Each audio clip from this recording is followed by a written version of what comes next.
नमस्कार, स्वागत है आप सभी का न्यूज के इस खास बुलेटिन एक्सप्रेस 100 में, जहां हम आपके लिए लेकर आते हैं राजनीति, मनोरंजन, देश दुनिया, खेल और व्यापार जगत की सभी बड़ी खबरों को एक्सप्रेस यानी फटाफट अंदाज में। तो देखिए खबरें तेज रफ्तार से। मनोज झा और ठाकुर का कुआं कविता पर बिहार की सियासत में थम नहीं रहा बवाल। बता दें कि संसद में महिला आरक्षण विधेयक पर चर्चा के दौरान राष्ट्रीय जनता दल के राज्यसभा सांसद मनोज झा ने ठाकुर का कुआं कविता पढ़ी थी।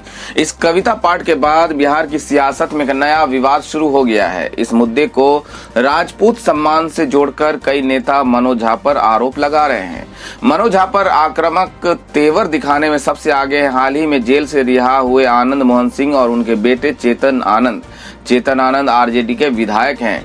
लेकिन इस मुद्दे पर आरजेडी अध्यक्ष लालू प्रसाद यादव ने मनोज झा का समर्थन किया है। लालू यादव ने कहा कि मनोज झा जी विद्वान आदमी है, उन्होंने सही बात कही है। राजपूतों के खिलाफ उन्होंने कोई बात नहीं की है। जो सज्जन बयान दे रहे हैं वो जातिवाद के लिए कर रहे हैं, उन्हें परहेज करना चाहिए। मध्य प्रदेश चुनाव में बीजेपी की अगली लिस्ट का खाका तैयार। शिवपुरी से ज्योतिरादित्य सिंधिया का नाम, बीडी शर्मा की सीट भी तय, शिवराज का कट सकता है टिकट। जी हां दोस्तों, बता दें कि बीजेपी ने विधानसभा चुनाव को देखते हुए 39 उम्मीदवारों को अपनी दूसरी सूची जारी कर दी है। इस लिस्ट के सामने आते ही मध्य प्रदेश में राजनीतिक हलचल बढ़ गई है। इस लिस्ट में 3 केंद्रीय मंत्री और 6 सांसदों के नाम थे। सभी नाम बीजेपी के वरिष्ठ नेताओं में गिने जाते हैं। इसके बाद पार्टी ने तीसरी सूची जारी की है, जिसमें सिर्फ एक ही नाम था। इस लिस्ट में अमरवाड़ा सीट से मोनिका बट्टी का नाम सामने आया था। अब खबर आ रही है कि चौथी सूची भी जल्दी सामने आएगी। इस लिस्ट में भी चौंकाने वाले नाम सामने आ रहे हैं। पहला नाम केंद्रीय मंत्री ज्योतिरादित्य सिंधिया का है, जो राज्यसभा से सांसद है। मीडिया सूत्रों के मुताबिक पार्टी इस बार सिंधिया को शिवपुरी से विधानसभा का टिकट दे सकती है। पार्टी केंद्रीय मंत्री नरेंद्र तोमर सिंह को पहले ही दिमनी विधानसभा से उम्मीदवार घोषित कर चुकी है। ऐसे में पार्टी ग्वालियर चंबल अंचल में दोनों ही समीकरण यानी कि सिंधिया और तोमर के जरिए राजनीति समीकरण साधने की जुगत में है। दूसरा नाम खुद मुख्यमंत्री शिवराज का है। सूत्रों के मुताबिक शिवराज को इस बार बुधनी विधानसभा से टिकट नहीं मिलेगी। उन्हें विदिशा की किसी सीट से चुनाव लड़ाया जा सकता है। इसके अलावा प्रदेश अध्यक्ष बीडी शर्मा भी बार विधानसभा चुनाव में किस्मत आजमा सकते हैं। उन्हें भोपाल की ही किसी सीट से चुनाव लड़ाया जा सकता है। पार्टी की दूसरी सूची के बाद से ही ऐसी अटकलें तेज थीं कि अगली लिस्ट में भी कुछ चौंकाने वाले नाम हो सकते हैं। इसका अनुमान तभी हो गया था जब दिल्ली में केंद्रीय चुनाव कमेटी की बैठक प्रधानमंत्री नरेंद्र मोदी की अध्यक्षता में हुई थी और उसमें मुख्यमंत्री शिवराज भी शामिल हुए थे। रमेश बिधूरी पर कार्रवाई में देरी पर दानिश अली परेशान। स्पीकर की जगह इस वजह से पीएम मोदी को लिखी चिट्ठी। बता दें कि बीएसपी सांसद दानिश अली भाजपा सांसद रमेश बिधूरी पर कार्रवाई में देरी को लेकर परेशान हो गए हैं, लेकिन उन्होंने लोकसभा स्पीकर की जगह इस मामले में प्रधानमंत्री नरेंद्र मोदी को एक चिट्ठी लिखी है। दानिश अली की शिकायत है कि 8 दिन गुजर जाने के बाद भी कार्रवाई के कोई संकेत नहीं दिखाई दे रहे हैं। इस वजह से उन्होंने सीधे प्रधानमंत्री मोदी को चिट्ठी लिखकर भाजपा सांसद पर कार्रवाई में देरी पर सवाल उठाए हैं। बसपा सांसद ने इसके बारे में कहा है कि 8 दिन हो चुके हैं लोकसभा में इस घटना को हुए, 1 हफ्ते से ज्यादा हो चुके हैं, लेकिन 8 दिनों बाद भी कार्रवाई के कोई संकेत नहीं दिखाई दे रहे। मैंने सदन के नेता प्रधानमंत्री मोदी को चिट्ठी लिखी है। उनका कहना है कि उन्होंने ऐसा इसलिए किया है क्योंकि जिस सदन के वे सदस्य है उसके नेता प्रधानमंत्री मोदी ही हैं। उन्होंने कहा कि मैं समझता हूं कि लोकसभा का नेता होने के नाते देश के प्रधानमंत्री जी की जिम्मेदारी बहुत ज्यादा बनती है। वे बोले जो 21 सितंबर को हुआ सदन के अंदर और उसके 3 दिन पहले जब प्रधानमंत्री ने इस नए संसद को संबोधित करते हुए कहा कि देश की जनता यहां सदस्यों के आचरण से तय करेगी कि कौन किधर बैठेगा। पटना में अक्टूबर में हो सकती है इंडिया अलायंस की पहली रैली। 5 रैलियों का 5 एजेंडा अभी से तय। बता दें कि विपक्षी दलों के गठबंधन इंडिया की पहली रैली भोपाल में ही तय हो गई थी। कहा गया था कि ये अक्टूबर के पहले हफ्ते में होगी, जिसमें इंडिया के सभी घटक दलों के नेता जुटेंगे, लेकिन मध्य प्रदेश कांग्रेस के अध्यक्ष कमलनाथ की आपत्ति की वजह से ये रद्द करनी पड़ गई थी। हालांकि रैलियों के लिए तय किए गए शहरों और उसके एजेंडे पर अभी कांग्रेस समेत अन्य दलों की सहमति मिलनी बाकी है। लेकिन जानकारी ये है कि बिहार की राजधानी पटना में अक्टूबर के आखिर में इंडिया ब्लॉक की पहली रैली के बाद इसी तरह की रैलियां महाराष्ट्र में नागपुर, तमिलनाडु में चेन्नई, असम में गुवाहाटी में किए जाने पर भी मंथन किया जा रहा है। आखिरकार एक रैली दिल्ली के ऐतिहासिक रामलीला मैदान में भी आयोजित करने की तैयारी चल रही है। बताया जा रहा है कि अलग अलग शहरों के लिए कुछ न कुछ खास एजेंडा तय किया जा रहा है, जो क्षेत्र की राजनीति को प्रमुखता देते हुए बनाया जा रहा है। जैसे पटना की रैली में विपक्षी दलों की ओर से जाति जनगणना और सामाजिक न्याय जैसे विषय उठाए जा सकते हैं, जो कि स्थानीय सत्ताधारी दलों जनता दल यूनाइटेड और राजद का कोर एजेंडा रहा है। सीएम रेस में वसुंधरा राजे की एंट्री, बैठक से मुस्कुराते हुए निकली। मीटिंग में अमित शाह के आते ही मिट गया कुर्सियों का फासला। राजस्थान में इस साल नवंबर अंत विधानसभा चुनाव हो सकते हैं, जिसको लेकर पूरे राजस्थान में राजनीतिक सरगर्मी उफान पर है। सूत्रों से मिली जानकारी के मुताबिक राजस्थान बीजेपी में राज्य की पूर्व सीएम वसुंधरा राजे और केंद्रीय नेतृत्व के बीच सब कुछ ठीक नहीं था, लेकिन बुधवार को दोनों नेताओं के बीच मीटिंग हुई और वसुंधरा राजे ये कहते हुए निकली कि मीटिंग बहुत अच्छी रही। बीजेपी कोर ग्रुप की बैठक शुरू होने के बाद जब बैठक की तस्वीरें सामने आई तो लोगों की निगाहें सिर्फ वसुंधरा के हाव भाव पर थी। लोग उनके बॉडी लैंग्वेज को देखना और समझना चाह रहे थे। वीडियो में दिख रहा है कि वसुंधरा के एक तरफ गजेंद्र सिंह शेखावत बैठे हैं और दूसरी तरफ राज्यवर्धन राठौर। ये सीटिंग अरेंजमेंट तब तक का है जब तक अमित शाह और जेपी नड्डा मीटिंग के लिए पहुंचे नहीं थे। जैसे ही दोनों नेता मीटिंग के लिए पहुंचे, सीटिंग अरेंजमेंट बदल गया। शाम करीब 7:30 बजे शुरू हुई ये बैठक देर रात 2 बजे तक चलती रही। उम्मीदवारों से लेकर प्रचार की रणनीति तक पर चर्चा हुई। कोर ग्रुप की बैठक में अमित शाह और जेपी नड्डा समेत राज्य और केंद्र सरकार के करीब 17-18 लोग मौजूद थे। जब मीटिंग खत्म हुई और नेता होटल से बाहर निकलने लगे तो मीडिया के कमरे में वसुंधरा, गजेंद्र सिंह शेखावत और कुलदीप बिश्नोई नजर आए। पत्रकारों ने वसुंधरा से सवाल पूछना चाहा, लेकिन उन्होंने दिलचस्पी नहीं दिखाई। वो ये कहते हुए गाड़ी में बैठ गए कि मीटिंग बहुत अच्छी रही। विश्वस्त सूत्रों की माने तो बुधवार की मीटिंग में बनी रणनीति ने वसुंधरा को फिर से रेस में वापस ला दिया है। बुधवार की रात को कोर कमेटी की मीटिंग के बीच अमित शाह, जेपी नड्डा और संगठन महासचिव बीएल संतोष के बीच गुप्त मीटिंग हुई। माना जा रहा है कि इस मीटिंग में वसुंधरा को भरोसा दिया गया है कि पार्टी चुनाव में उनके सम्मान का पूरा ख्याल रखेगी। ऐसे में सवाल ये है कि क्या राजस्थान में इस बार वसुंधरा राजे एक बार फिर चुनावी कमान संभालेगी? क्या प्रदेश में एक बार फिर से उनके चेहरे को कमान दी जाएगी?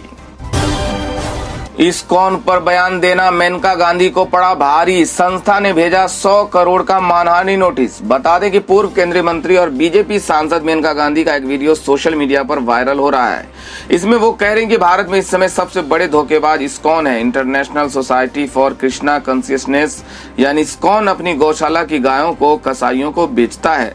मेनका गांधी के इस दावे को लेकर बवाल मच गया। इस्कॉन प्रशासन ने इन आरोपों पर नाराजगी जाहिर की है। इसके साथ इस्कॉन ने मेनका गांधी के खिलाफ मानहानि का नोटिस भेजा है। बीजेपी सांसद मेनका गांधी की टिप्पणी पर इस्कॉन कोलकाता के उपाध्यक्ष राधा रमन दास का कहना है कि मेनका गांधी की टिप्पणी बहुत दुर्भाग्यपूर्ण थी। दुनिया भर में हमारे भक्त बहुत आहत हैं।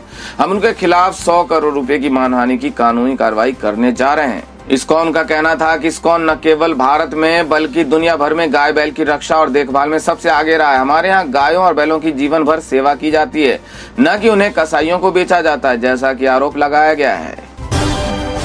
सीमा हैदर को पाकिस्तान से मिल रही है धमकी। कहा जा रहा है कि गंदी फोटो वायरल हो जाएगी। सामने आकर सुनाया दुखड़ा। बता दें कि भारत में अवैध तरीके से आकर रहने वाली पाकिस्तानी नागरिक सीमा हैदर अक्सर अपने वीडियो और फोटोज को लेकर सुर्खियों में बनी हुई है। ग्रेटर नोएडा में अपने कथित पति सचिन मीना और 4 बच्चों के साथ सीमा हैदर रह रही है। अब सीमा हैदर ने बताया है कि उनको सोशल मीडिया पर ब्लैकमेल किया जा रहा है। सीमा हैदर ने कहा है कि उनको पाकिस्तान से अश्लील तस्वीरें और वीडियो वायरल करने की लगातार धमकी मिल रही है। सीमा हैदर ने कहा है कि कई पाकिस्तानी सोशल मीडिया यूजर उन्हें उनके पोस्ट पर भद्दे किस्म के कमेंट कर परेशान कर रहे हैं। सीमा हैदर ने एक टीवी इंटरव्यू के जरिए बताया कि उन्हें पाकिस्तान के लोग उनकी गंदी फोटो वायरल करने की धमकी दे रहे हैं। इतना ही नहीं, सीमा हैदर ने यह भी दावा किया है कि सिर्फ उन्हें ही नहीं बल्कि उनके बच्चों के टुकड़े टुकड़े करने की भी धमकी दी जा रही है। सीमा हैदर ने इंटरव्यू में कहा कि पाकिस्तान के लोग मुझे ब्लैकमेल कर रहे हैं। वो मेरे पोस्ट और वीडियो पर कमेंट कर मेरी गंदी फोटो वायरल करने की धमकी दे रहे हैं। भारत के लोग मुझे इतना प्यार करते हैं, लेकिन वो लोग ब्लैकमेल करते हैं। वो कहते हैं कि तुम्हारी गंदी गंदी फोटो वायरल हो जाएगी। वो कहते हैं कि तुम्हारे बच्चों के टुकड़े टुकड़े कर देंगे। सीमा हैदर ने यह भी कहा है कि हालांकि उन्हें इन धमकियों से डर नहीं लगता। सीमा ने कहा है कि मैं जब कुछ गलत किया ही नहीं और ना ही मेरा कोई खराब चरित्र है तो मैं डरूं क्यों। वो कहते हैं कि मुझे अपना इंटरव्यू दो, नहीं तो गंदी गंदी पिक्चर वायरल कर दी जाएगी। सीमा ने दावा किया कि उनकी कोई भी ऐसी फोटोज नहीं है जिसके सामने आ जाने से उन्हें खतरा हो। वन नेशन वन इलेक्शन पर लॉ कमीशन ने दिया बड़ा अपडेट। कब तक आएगी फाइनल रिपोर्ट। बता दें कि एक राष्ट्र एक चुनाव के मसौदे पर तेजी से काम किया जा रहा है। 23 सितंबर को हाल ही में वन नेशन वन इलेक्शन के लिए केंद्र सरकार की बनाई हाई लेवल कमेटी की पहली बैठक हुई।